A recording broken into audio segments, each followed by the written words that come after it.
भारत के वज़ीर-ए-आज़म नरेंद्र मोदी अयोध्या गए थे और वहाँ पे उन्होंने कहा कि जो 22 जनवरी आ रही है अगले महीने, उसमें सारा जो मुल्क है वो दिवाली मनाए। 140 करोड़ देशवासियों को हाथ जोड़ करके प्रार्थना कर रहा हूं कि आप 22 जनवरी को जब अयोध्या में प्रभु राम विराजमान हो, अपने घरों में भी श्री राम ज्योति जलाएं, दीपावली मनाएं। पूरे 100 करोड़ हिंदुओं की आस्था का जो केंद्र बिंदु है वो श्री अयोध्या है। पहले समझना पड़ेगा लोगों को। जो राम भक्त हैं उन्होंने 550 साल इंतजार किया है इस दिन का। क्या लगता है वहाँ पे आज आपको ऐसा हिंदू मुस्लिम लड़ाई वाला माहौल होगा? नहीं, वहाँ पे तो डेवलपमेंट हो रही है, वहाँ पे कोई ऐसा माहौल नहीं है।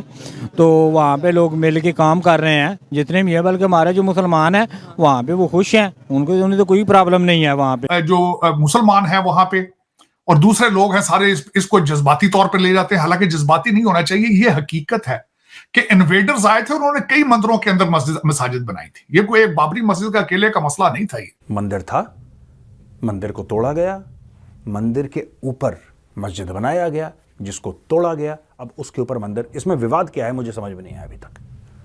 कई लोग हैं जो कह रहे हैं विवादित। इट्स नॉट विवादित, विवाद कोई है ही नहीं। विवाद सब झूठा था, सब फ्रॉड। 420 कोई विवाद नहीं है, प्रभु श्री राम की जन्मभूमि है। किसी ने कहा था, उसने कहा था दुनिया में जलील हो रहे हैं मुसलमान होने की वजह से, आखिरत में जलील होंगे कि अच्छे मुसलमान नहीं थे। थल्ले भी जुतियां, उत्ते भी जुतियां। फिर ये मेरा ख्याल है this is our fate is. Hello guys, स्वागत है आपका अफेयर गॉसिप्स न्यूज में। तो वीडियो में आगे बढ़ने से पहले हर बार की तरह फिर से एक बेनती है, चैनल को सब्सक्राइब करिएगा और बेल आइकन दबाना मत भूलिएगा। अब इस तरह अगर देखा जाए तो भारत के अंदर पहले जो कांग्रेस पार्टी है या दूसरी पार्टियां हैं वो मुसलसल अपने आप को सेकुलर समझती रही हैं, सेकुलर करते रहे हैं और उसके बाद तरक्की नहीं कर सके। उसकी वजह यह कि कोलिशन गवर्नमेंट्स बनती थी और जो कोलिशन गवर्नमेंट्स होती हैं वो डिलीवर कुछ नहीं कर पाती। वो जिस तरह मैं यहां पे मिसाल देना चाहूंगा, जिस तरह फ्लेवर ऑफ डेमोक्रेसी में अब कांग्रेस के निचले हाउस के अंदर रिपब्लिकन है, सेनेट के अंदर डेमोक्रेट्स है, तो कुछ भी डिलीवर नहीं किया जा रहा। बिल्कुल they have come to the dead end. तो दर हकीकत तरक्की मुल्क तभी करते हैं जब एक पार्टी स्ट्रांग हो और वो चाहे अच्छा नेशनलिस्ट होगी तो मुल्क तरक्की कर जाएगा, करप्ट होगी तो खत्म हो जाएगा। फिर उसमें 50-50 सारा कुछ चलता है। उसमें यह नहीं होता कि कोलिशन गवर्नमेंट है, सारा दिन तकरीरें करके तो घर चले जाते हैं, डिलीवर कुछ नहीं करते। अब बीजेपी मैं समझता हूं पहली दफा एक ऐसी गवर्नमेंट आई है जिसके पास ओपन मेजॉरिटी थी और उसमें अब यहां पे देखें, जज्बात एक अलग चीज है, ऑन ग्राउंड रियलिटी एक अलग चीज है। हिंदुस्तान भारत जो है, मेजॉरिटी कौन है वहां पे? हिंदू। इस सबसे पहले मोदी साहब ने कहा, उनका प्लान ही ये है कि मेजॉरिटी में से मेजॉरिटी के वोट लेंगे, हमें माइनॉरिटी की जरूरत ही नहीं। मेजॉरिटी में से मेजॉरिटी के वोट ले लेंगे, उन्हें जरूरत ही नहीं है, उनको डिलीवर कर जाते हैं। उनका डिलीवर हो रहा है सारा कुछ। और उसमें अगर जो उनका फार्मूला है वो बिल्कुल फिट भी बैठा है कि भारत ने तरक्की भी बहुत की है। इकॉनमी उनकी देख लें आप, 600 बिलियन से ज्यादा उनका इस वक्त फॉरेन एक्सचेंज है और तरक्की 7.6% उनकी इकॉनमी ग्रोथ। देखें वो जिस तरीके से they are flexing the muscles. अब अगर वो मोदी साहब को चीजें वो सर्व, ये तो उसका अच्छा दूसरा इलेक्शन का साल, इलेक्शन का फायदा भी लेंगे वो इस पे, जाहिर है ऑफ कोर्स।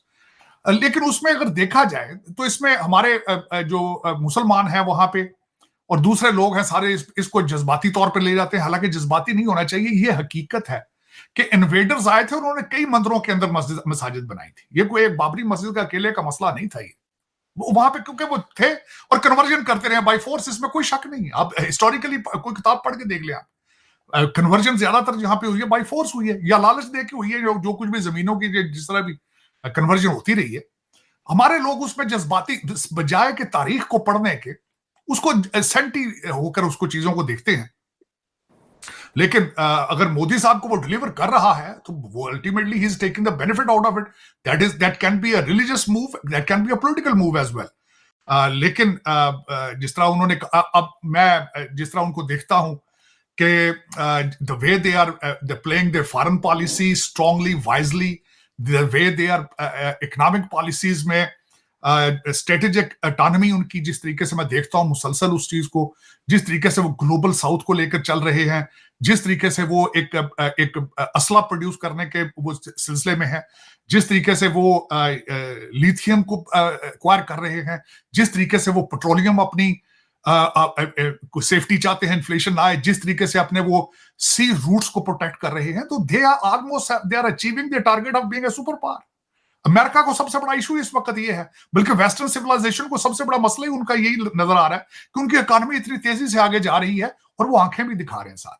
तो दोस्तों आज की वीडियो में इतना ही, मिलते हैं ऐसे ही किसी नेक्स्ट वीडियो में, तब तक के लिए पीस आउट एंड जय हिंद।